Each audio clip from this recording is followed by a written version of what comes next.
Assalamualaikum warahmatullahi wabarakatuh. Apa kabar sahabat PBT semuanya, dimanapun kalian berada, dari Sabang sampai Merauke. Wow. Apa kabar Kak Andri? Alhamdulillah baik. Baik, luar biasa ya. Baru sudah makan siang kayaknya. Yes. Jadi kenyang. posisinya kenyang. Jadi kalau udah kenyang tuh bawaannya nggak mau ngapa-ngapain ya. Yes. Karena sudah selesai semua. Selesai. Jadi Kalau tinggal. kenyang itu sesuatu yang kita butuhkan tuh ya makan. Oke. Makan enak, tidur nyenyak. Pikiran tenang. udah clear. Oke. Ya. Selebihnya itu sebagai hiburan doang. Ada satu lagi, pikiran tenang, nggak punya utang. Siah, benar. Masya Allah. Oke teman-teman, jadi balik lagi di PBT Podcast Bareng Teman. Di kesempatan kali ini kita akan membahas hal yang seperti biasa tentunya positif, yang tentunya akan disampaikan oleh Kak Andri Gromiko. Silakan Kakak. Oke. Karena kita berkecimpung dunia pendidikan, minimal apa yang kita kerjakan, yang kita buat konten, itu ada faedahnya buat murid-murid kita. Murid-murid kita ya. Khususnya dan orang-orang netizen pada umumnya. Jadi pada dasarnya ya guru itu seharusnya digugu dan ditiru. Iya, ditiru yang baik-baik, dicontoh yang baik-baik gitu. Nah, apa sih yang mesti kita bahas kali ini?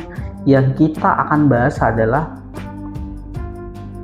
mau nggak sih kita hidup seperti negara di Skandinavia ataupun seperti negara Jepang? Skandinavia. Nah, ngomongin Skandinavia nih Kak, mungkin nggak sih banyak teman-teman yang juga mungkin belum tahu apa sih Skandinavia itu? Negara-negara di seperti Swedia, Norwegia, Swedia, Denmark. Denmark. Itu tingkat kebahagiaan mereka tuh di atas rata-rata dan kehidupan mereka tuh benar-benar teratur. Persis sama kita di Indonesia. Oke, kita di Indonesia benar-benar teratur sih. Mungkin tapi ya untuk 2045 emas nanti. Pas di masa-masa emasnya. Kalau sekarang belum. Sekarang belum ya, menurut Kak Andri ya. Makanya ya, kita bukan menurut saya sih, kita coba cek para teman-teman semua. Budaya antri udah benar belum? Pasti belum. Lihat, kalau buang sampah masih sembarangan belum? Saya pernah lihat masih sembarangan. Mobilnya Alfa tuh buang tisu sembarangan di tengah jalan. Pengalaman secara ekonomi oke, mobilnya Alphard loh, tapi secara akhlak nggak ada. Oke. Bener nggak? Bisa dilihat dari cara membuang sampah sembarangan. Oke. Lagi, lihat kalau kita kehilangan barang, hilang nggak barang kita? HP kita ketinggal di stasiun, di ruang kelas, misalkan. Pernah sih Kak, ketinggalan handphone adik saya, ketinggalan handphone di di motor Beat lah ya. Ada kayak apa itu tempat naruh barang-barang gitu kan. Tinggal tuh di situ di parkiran, sebentar aja hilang itu. Oke. Jadi benar-benar mudah sekali kehilangan barang di negara kita ini. Jadi kalau teman-teman pikir maukah kita hidup seperti negara-negara tersebut? Iya. Jadi poinnya gini deh ya. Itu pilihan. Pilihan itu sepaket dengan konsekuensinya, ya kan? Kalau kita memilih hidup seperti mereka, apa sih yang kita lakuin? Kalau enggak, ya udah kita gini-gini aja, masih hidup juga, ya kan? Iya, benar sih. Nah, jadi kalau kita pengen hidup seperti mereka, ada banyak hal yang mesti kita lakuin. Ada kebiasaan yang mesti kita latih dan kita asah terus. Ya, secara biologis kita nih manusia itu jiwanya berkompetisi secara individu, ya, secara biologis. Tapi alih-alih kita diajarkan untuk bekerja sama, dari kecil kita diajarin kompetisi terus. Kamu, masa sih kamu nggak bisa? Itu temenmu bisa. Iya, dibandingkan. Dibandingkan. Padahal di negara-negara Skandinavia, di negara Jepang, kebiasaan yang paling mendasar itu diajarkan di bawah umur 9 tahun. Di bawah 9 tahun itu tidak ada kompetisi. Yang ada adalah bekerja sama. Gimana caranya kita bekerja sama? Apa contohnya bekerja sama? Dilatih untuk tidak membuang sampah sembarangan. Jadi buang sampah sembarangan bukan slogan, buat banner besar-besar di jendela, di pintu, kemudian di tempat-tempat pabrik. Jangan buang sembarangan. Jangan buang sampah sembarangan, nanti kebanjiran. Dari dulu gitu aja sih, tapi faktanya orang di kampung kita, di kota kita, itu orang buang sampah sembarangan masih nggak? Masih sekali, masih banyak. Kenapa? Tidak dibiasakan. Jadi cuma sekadar slogan doang. menjadi slogan yang tidak dipraktekkan. Iya. Budaya antri. Jangan ambil jalur orang lain. Biasakan antri. Ditulis tuh, tapi faktanya masih nyerobot juga. Benar. Kenapa? Karena nggak dibiasakan. Oke, kalau barangnya hilang lagi, kalau kita ketinggalan barang, itu langsung bisa hilang loh. Iya. Tapi kalau di Jepang itu kalau barang hilang, ya udah dibiarin aja, dan orang nggak tertarik untuk mengambilnya. Kok bisa gitu? Karena sedari kecil, ketika anak-anak itu sudah bisa memegang, sudah bisa berkomunikasi, itu diajarkan gimana caranya untuk mandiri. Untuk mandiri. Ada cosplaynya, ada latihan. Oh, gimana caranya? Misalkan gini nih, gimana cara memperlakukan barang orang. Disimulasikan, misalkan minggu ini pelajaran untuk mensimulasikan menghargai barang orang lain. Ditaruh nih misalkan sebuah HP di tempat umum. Anak-anak tuh, misalkan anak TK lah kalau di kita ya. Ada yang tahu nggak ini punya siapa? Misalkan HP-nya punya siapa? Gitu. Nggak ada yang tahu. Udah dibiarin. Duh, kalau saya ambil, jangan diambil. Coba gini, kalau misalkan diambil, kalau kamu punya barang diambil, kamu sedih nggak?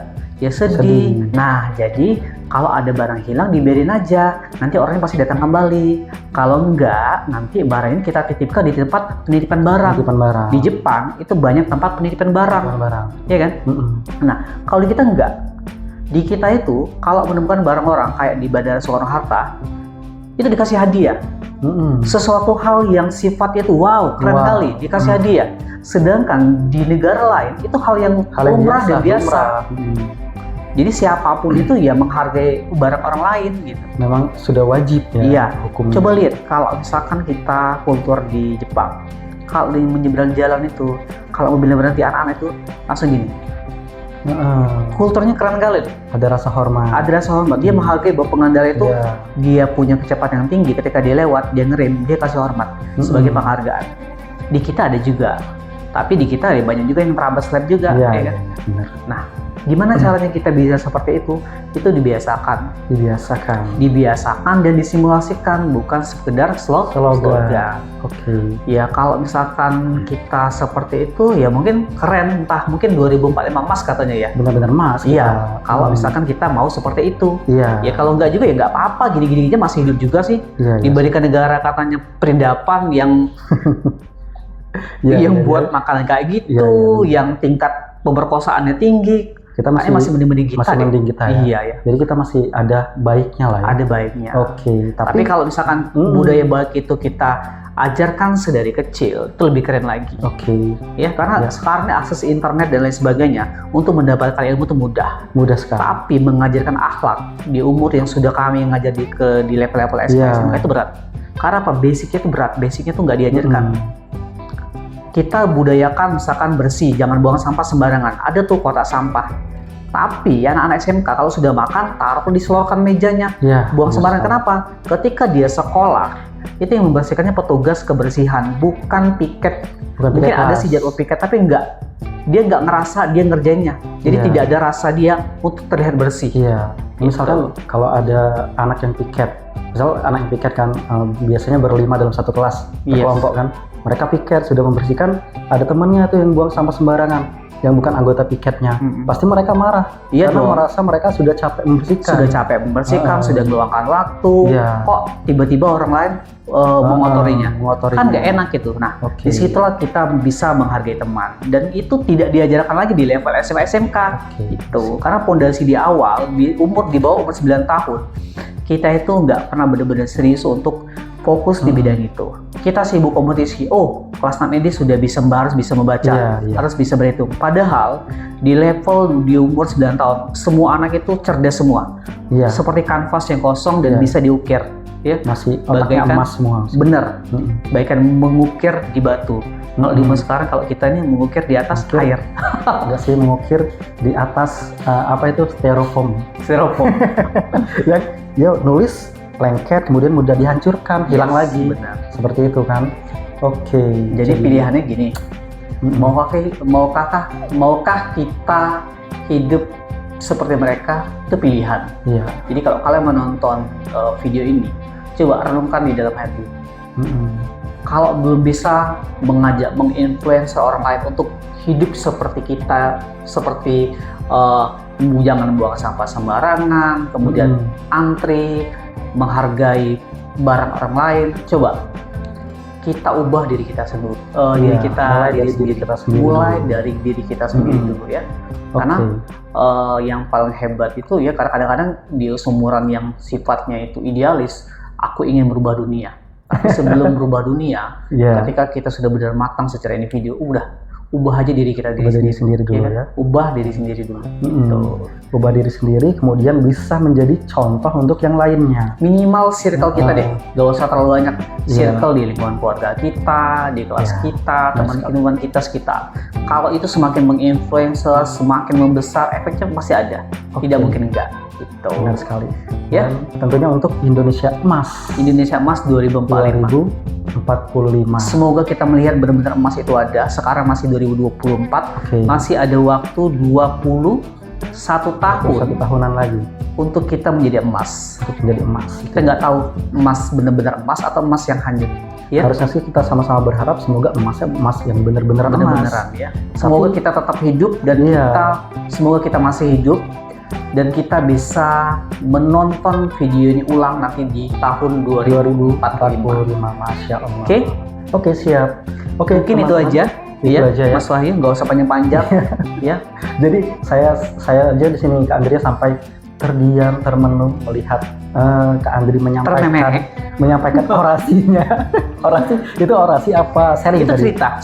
Cerita kita melihat bagaimana sih kita ingin 2045 emas, tapi kehidupan kita kok gini-gini aja, gak ada sesuatu hal yang berubah. Tadi sambil Kak Andri ngomong, saya sambil berimajinasi, benar-benar membayangkan kondisi lapangan. Pasti kamu suka baca ya? Kok bisa berimajinasi sih? Barusan ini saya mulai suka membaca. Mulai sedikit demi sedikit, walaupun belum banyak sih Kak Andri. Mulai belajar membaca agar asupan nutrisi imajinasi saya itu terus bertambah.